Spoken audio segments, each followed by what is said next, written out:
Morning tonight for used car owners and buyers. The National Highway Traffic Safety Administration issuing a consumer alert involving some airbags, which have killed at least 3 people and seriously injured 2 others in the past year. Yeah, and new tonight, I-Team investigator Adam also discovers one victim was a young mom, and her family has now filed a lawsuit alleging a counterfeit airbag from China exploded in her car and killed her. Those who knew Destiny Byassee say her personality matched her $1 million smile. Funny, smart, hardworking, caring. This video was from when she got a puppy, days before her 12th birthday. She packed a lot into her next and last 10 years. Destiny graduated high school, got married, had a daughter, then a son. She separated from her husband, raising her children with help from her grandmother. Jenna Kiley was Destiny's co-worker at this Punta Gorda McDonald's and her best friend. We all love her. We were like a whole family over there. Jenna says Destiny became a manager and often picked up extra shifts. She loved her kids. She would do anything for them. Like, she worked overtime, like, all the time, trying to support them. She had her own apartment. Jenna says Destiny was excited to buy a used 2020 Chevy Malibu from this Drive Time in Fort Myers in March of 2023.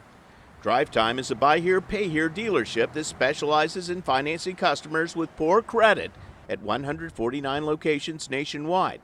Its website advertises all vehicles go through 4 different multi-point inspections. She trusted it, Yeah. put her kids in the car. Yeah.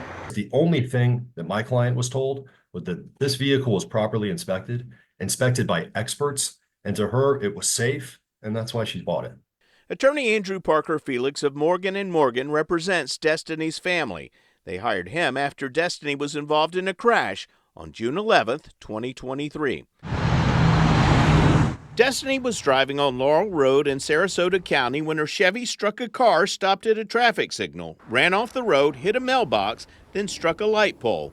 Felix describes how her airbag deployed is similar to what happened to some drivers who had Takata airbags. It explodes like a grenade, and it honestly or literally shoots shrapnel at your face at 300 to 400 miles an hour. Destiny was rushed to Sarasota Memorial Hospital. I was at home and I found out, and I heard she was getting surgery, and I was like, she's gonna be okay, it's just a crash, she's gonna be fine. Destiny died the next day.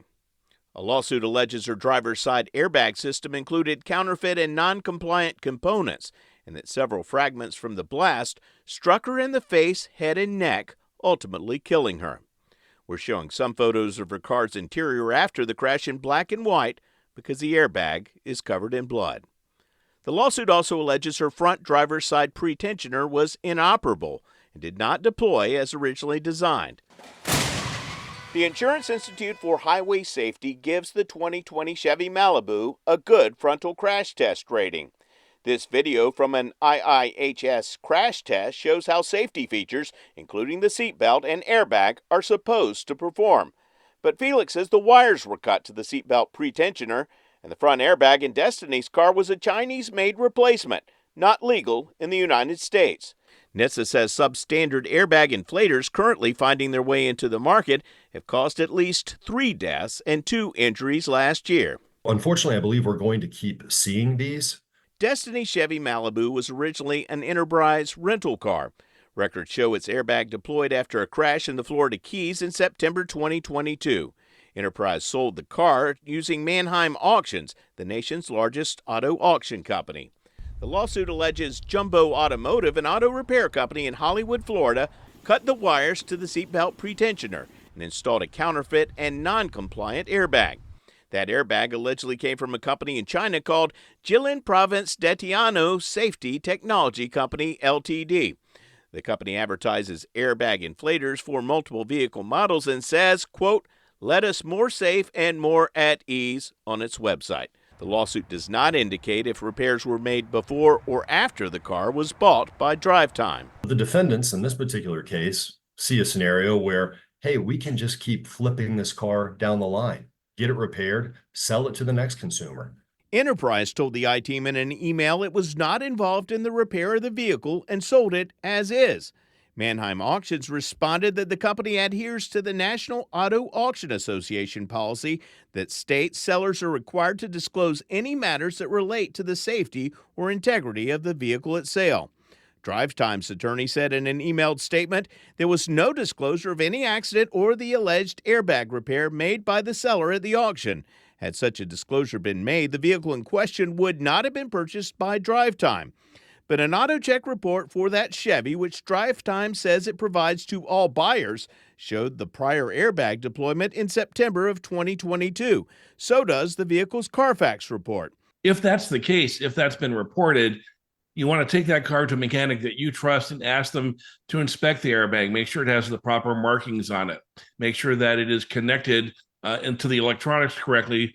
Patrick Olson of Carfax says the number of cars with airbag deployment over the past 2 years that are back on the road is alarming. And we found nationwide there were just under 2 million vehicles that fit that description, more than 106,000 of those in Florida. And no one knows for sure how many of those cars received substandard airbags. In May, a federal grand jury indicted a couple, including a Florida woman, who allegedly marketed and sold used airbag modules they illegally imported from Europe on eBay. According to the indictment, the parts were advertised as genuine or original manufacturer's equipment, even though they were used, had mismatched components, and some even had burn or char markings suggesting they had been previously deployed. The importers are typically paying anywhere from $200–300 for a counterfeit airbag and then passing it off as a $1,000 legitimate replacement airbag. The indictment says the couple listed 3,600 airbags on eBay and collected $851,000 from sales. No one knows where they all ended up. Counterfeit airbags are something Jenna wishes Destiny knew more about. The airbag's supposed to save your life, but it took her life. I'm I-Team investigator Adam Walser with photojournalist Randy Wright taking action for you. And we do have the links to those consumer warnings and where you can find out if a car has had an airbag deployment. It's all on our website right now, abcactionnews.com.